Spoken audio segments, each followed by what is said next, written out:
Selamat malam, saya Bernardito Jordan dari kelas pengembangan sistem informasi R04 ingin membuat video rangkuman dari materi 9 sampai 15.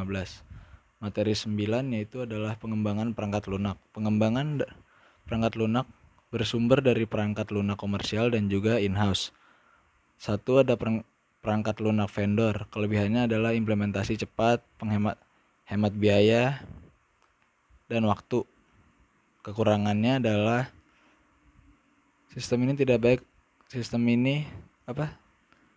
kesesuaian sistem yang tidak baik, ketergantungan pada vendor, biaya langsung, dan kerusakan pada SDLC. Lalu ada perangkat lunak in-house. Perangkat lunak ini mengikuti software development life cycle dengan rancangan terstruktur. Lalu ada lagi pendekatan organisasi. Tim pengembangan program terdiri dari manajer, tim pengembangan, perancang, dan pengkode juga penguji. Lalu ada tim pemrograman bahasa, ada lagi dan produktivitas pengembangan perangkat lunak, metric line of code. Lalu kualitas perangkat lunak dibagi menjadi beberapa bagian, itu dimensi pemakai, dimensi rancangan, dimensi nilai tambah, jaminan kualitas, dan pengendalian kualitas. Lalu ada perancangan perangkat lunak. Perancangan perangkat lunak terstruktur orientasi pada proses dan data yang digunakan yaitu DFD, ERD, STD.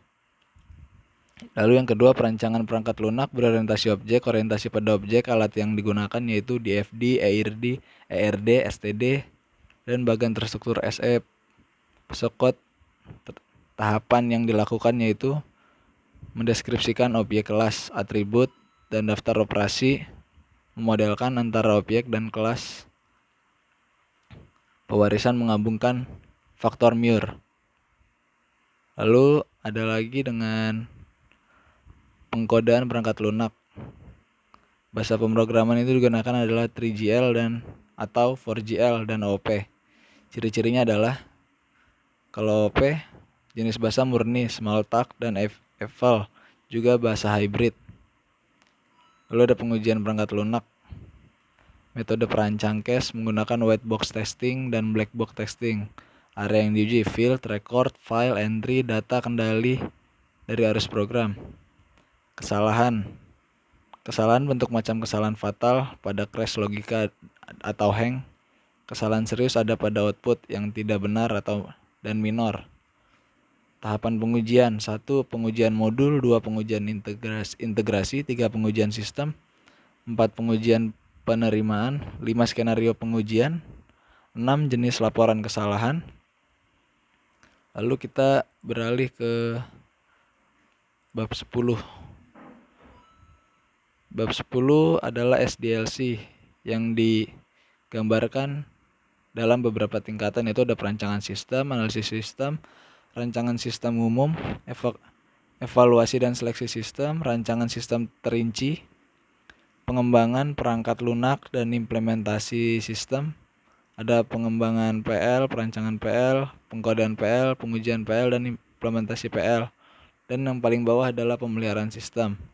Tahap akhir dari siklus pengembangan sistem melibatkan pengintegrasi semua komponen rancangan sistem termasuk perangkat lunak, pengkonversian sistem total ke operasi. Proses implementasi ada perancangan dan pengeksekusian. Rencana implementasi, formulasi, dan representasi grafik mengenai secara pencapaian implementasi sistem yang akan dilaksanakan.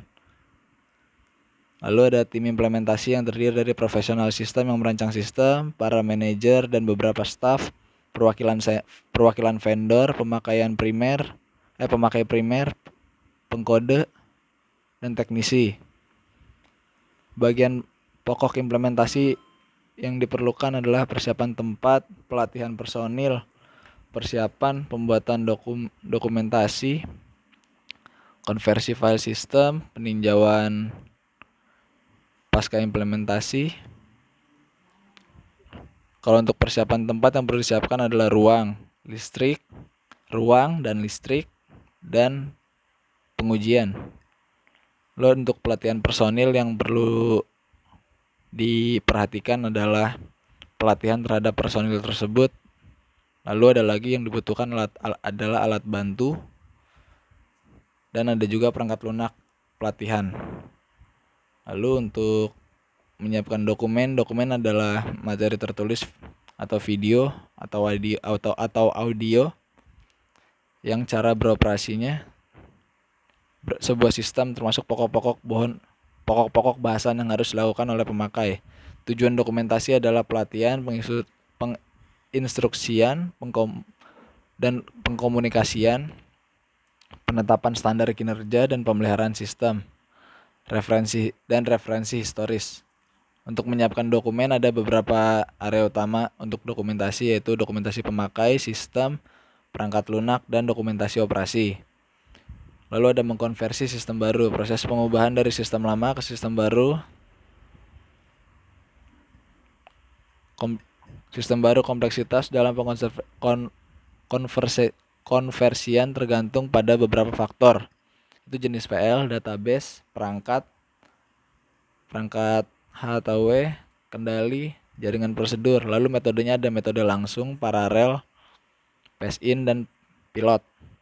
Lalu untuk rangkuman bab 11 adalah pemeliharaan perangkat lunak. Pemeliharaan sistem berawal dari begitu sistem baru menjadi operasional dan berakhir masa hidupnya. Ada beberapa jenis pemeliharaan, yaitu pemeliharaan korektif, adaptif, penyempurnaan, dan preventif. Siklus hidup sistem SMLC. Tahapannya adalah memahami permintaan pemeliharaan, lalu ada menginformasi pemeliharaan menjadi pengubahan, menspesifikasi perubahan, mengembangkan perubahan, menguji perubahan, lalu ada melatih pengguna dan melakukan tes penerimaan, pengkonversian dan meluncurkan operasi, mengupdate dokumen,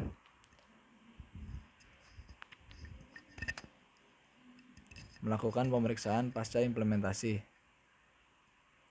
dan ada maintainability, kemampuan pemeliharaan sistem. Prosedur untuk peningkatan maintainability menerapkan SDLC dan SWDLC, menspesifikasi data standar menggunakan bahasa pemrograman standar, memperkerjakan modul yang digunakan kembali, mempersiapkan dokumentasi yang jelas, produk kompresif, dan menginstal perangkat lunak, dokumen, dan soal tes dalam Central Repository System. Lalu ada pengelolaan pemeliharaan sistem, menerapkan kegiatan pemeliharaan sistem, mengawali dan merekam kegiatan pemeliharaan sistem tidak terjadwal, menggunakan sistem perangkat lunak helpdesk, mengevaluasi aktivitas pemeliharaan sistem, mengoptimalkan program pemeliharaan sistem. Lalu untuk bab 12 ada perancangan sistem secara umum. 1. Perancangan sistem. Setelah tahap analisis sistem selesai dilakukan, maka analis sistem telah mendapatkan gambaran yang jelas untuk dikerjakan. Untuk mengerjakan sistem tersebut dibagi menjadi 2 bagian, yaitu perancangan sistem secara umum dan perancangan sistem terinci atau perancangan sistem fisik. Lalu ada pengertian perancangan sistem. Ada Verzello atau John Router 3, John Bruch, dan Gary Gradzicki. Kalau untuk Verzello adalah tahap setelah analisis dari siklus pengembangan sistem, pendefinisian dari kebutuhan-kebutuhan fungsional, dan persiapan untuk rancang bangun implementasi, menggambarkan sebagaimana suatu sistem dibentuk. Dan untuk John Bruch, desain sistem dapat didefinisikan sebagai penggambaran, perancangan, pembuatan sketsa, pengaturan dari beberapa elemen yang terpisah ke dalam suatu kesatuan yang utuh berfungsi. Lalu ada tujuan pengembangan sistem, yaitu untuk memenuhi kebutuhan pemakaian sistem, untuk memberikan gambaran yang jelas dan rancang bangun lengkap terhadap pemrogram komputer dan ahli-ahli teknik yang terlibat dalam tim tersebut. Lalu ada personil yang terlibat adalah spesialis pengendalian, personil penjamin kualitas, spesialis komunikasi data, dan pemakai sistem. 5 ada perancangan sistem secara umum. Dibagi menjadi 3 kategori sistem, yaitu ada global based system, group based system, dan local based system. Lalu ada lagi untuk perancangan output. Perancangan output lagi dibagi menjadi eksternal dan internal. Lalu ada lagi perancangan input. Tujuan dari perancangan input adalah mengefektifkan pemasukan data untuk mencapai keakuratan yang tinggi. Untuk menjamin pemasukan data dapat diterima oleh pemakai. Lalu ada proses input yang melibatkan 2 atau 3 tahapan utama, yaitu data capture, data preparation, dan data entry. Tipe input dibedakan menjadi eksternal dan internal.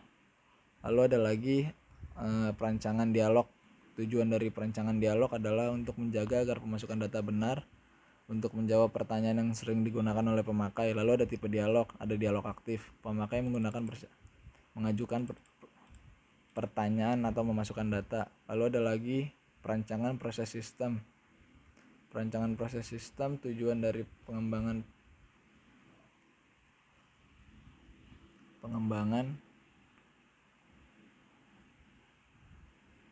perancangan proses sistem tujuan dari perancangan proses sistem adalah untuk menjaga agar proses data lancar sehingga menghasilkan informasi yang jelas dan benar. Untuk mengawasi proses dari sistem dan untuk mengawasi proses dari sistem. Lalu ada lagi perancangan proses sistem, ini bisa digambarkan sebagai sistem flowchart DFD. Lalu ada proses, ada real time, batch, online, dan offline. Lalu ada perancangan database yang terdiri dari tipe yang terdiri dari beberapa tipe file. Itu ada file master, file referensi, file dinamik, file input atau transaksi. Lalu ada file laporan, file sejarah, file backup, file kerja, file library. Lalu ada perancangan kontrol. Perancangan kontrol tujuannya agar keberadaan sistem setelah diimplementasi dapat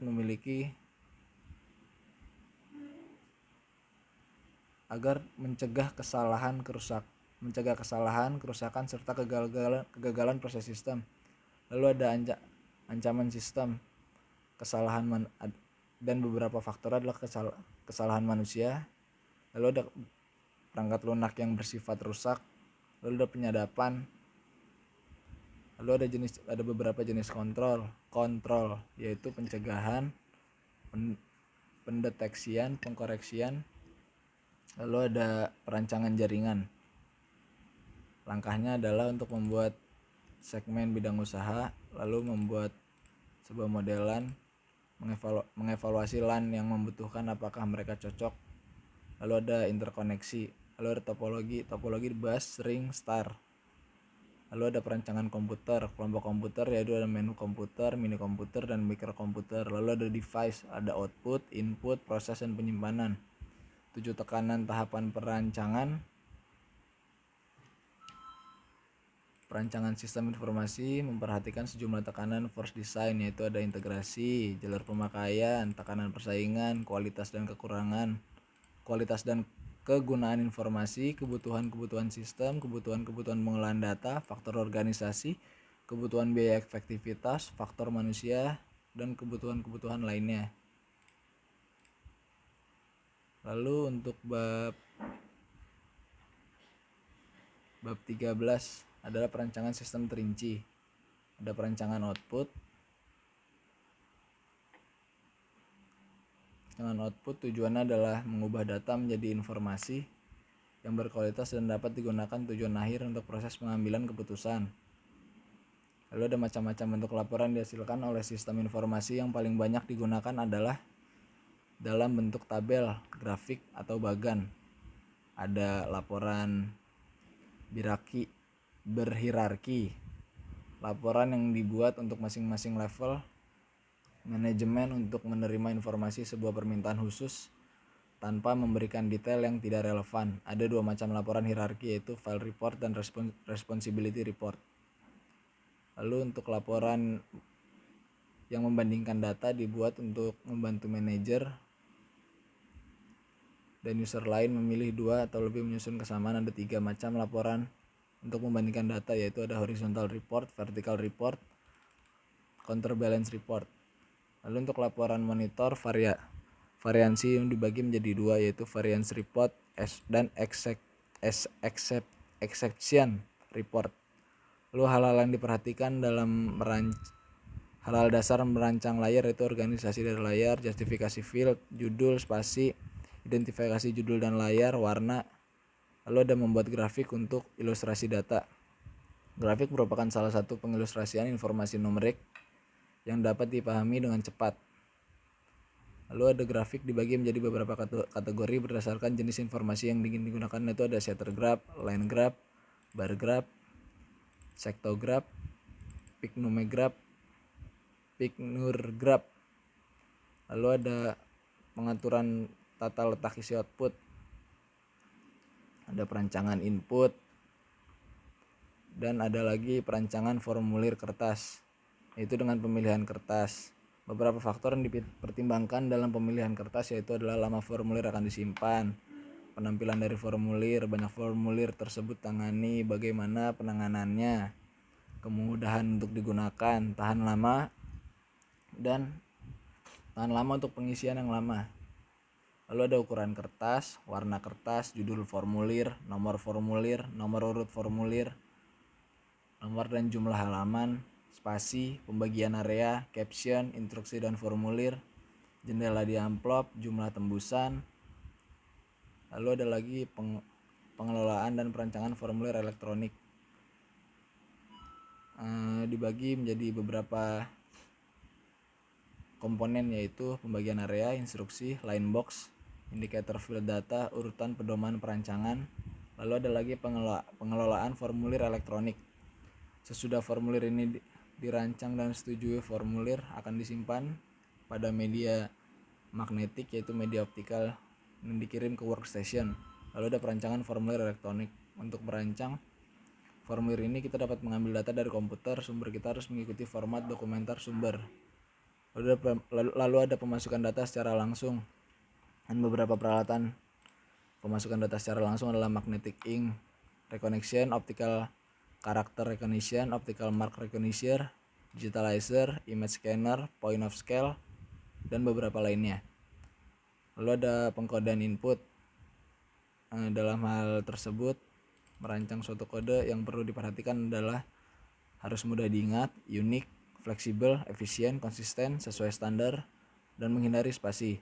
Lalu ada tipe kode. Tipe kode ada mnemonik, lalu ada kode urut, kode blok, kode grup, kode desimal. Lalu untuk bab 14 adalah resume jurnal perbandingan model waterfall prototyping untuk pengembangan sistem informasi. Judulnya perbandingan waterfall prototyping untuk pengembangan sistem informasi, jurnal SDLC, volume dan halaman volume 14 nomor 1 halaman 41 sampai 46. Penulis Rani Susanto dan Anadara Andriana. Reviewer saya sendiri, tanggal 23 Juli 2020. Tujuan penelitian adalah untuk membandingkan model waterfall prototyping. Subjek penelitian adalah Fakultas Teknik dan Ilmu Komputer, Universitas Komputer Indonesia. Objek penelitian, perbandingan model waterfall untuk pengembangan sistem informasi. Asesmen datanya menggunakan beberapa cara, deskriptif, komparatif, dan asosiatif. Metode penelitian, pendekatan kuantitatif menggunakan metode deskriptif. Hasil penelitian adalah hasil analisis menggunakan pada sistem model waterfall. Kebutuhan data harus dianalisis di awal secara lengkap dan menyeluruh. Perubahan data ataupun fungsional dapat merubah ke seluruh proses data tahapan berikutnya. Sedangkan pada model prototyping, kebutuhan data ditambah ataupun dikurangi sesuai dengan kebutuhan user. Lalu kesimpulannya, dari penelitian ini dapat diketahui bahwa karakteristik kedua model pengembangan perangkat lunak waterfall dan prototype. Model pengembangan waterfall cocok digunakan untuk sistem perangkat lunak yang bersifat generik. Lalu ada kelebihan penelitian. Kelebihan penelitian ada penjelasan cukup detail, menggunakan tata bahasa yang benar, penulisan dapat dikembangkan menjadi beberapa poin kecil dan menyertai referensi. Kekurangannya adalah desain tampilan pengembangan web kurang menarik, terdapat beberapa istilah yang belum saya ketahui.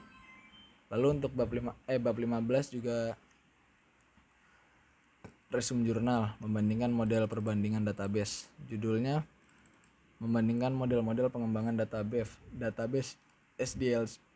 Jurnalnya SDLC membandingkan model-model pengembangan database, volume dan halaman 152 sampai 160. Tahun pembuatan 20 sampai 21 Agustus. Penulis Simbong Mangiwa, Oktri Wahyudi, Dwi Nofri Henda, Nugroho Satrio Sumedi, Iwayan S. Wicaksana. Reviewer saya sendiri, tanggal 23 Juli 2020. Tujuan penelitian mengidentifikasi pengembangan model-model efektif dan efisien. Subjek penelitian Fakultas Teknologi Informasi Universitas Gunadarma. Objek penelitian model-model pengembangan database. Asemen data ada 3,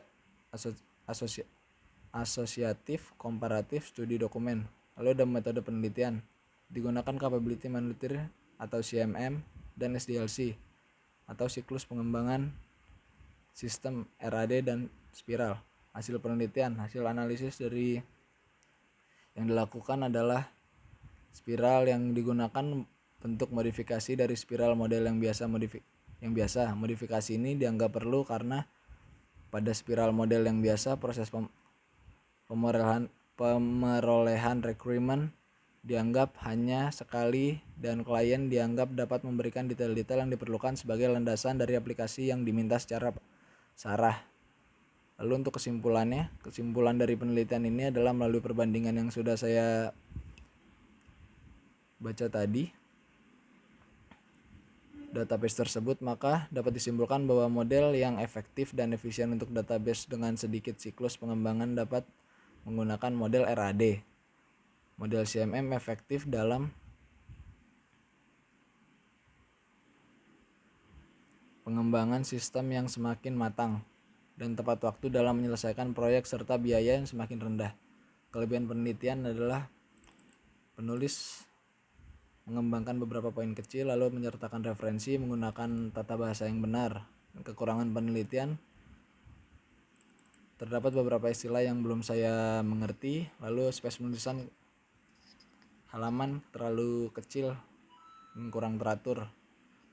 Saya rasa cukup untuk menjelaskan materi dari bab 9 sampai 15. Kurang lebihnya bisa dimaafkan. Selamat malam.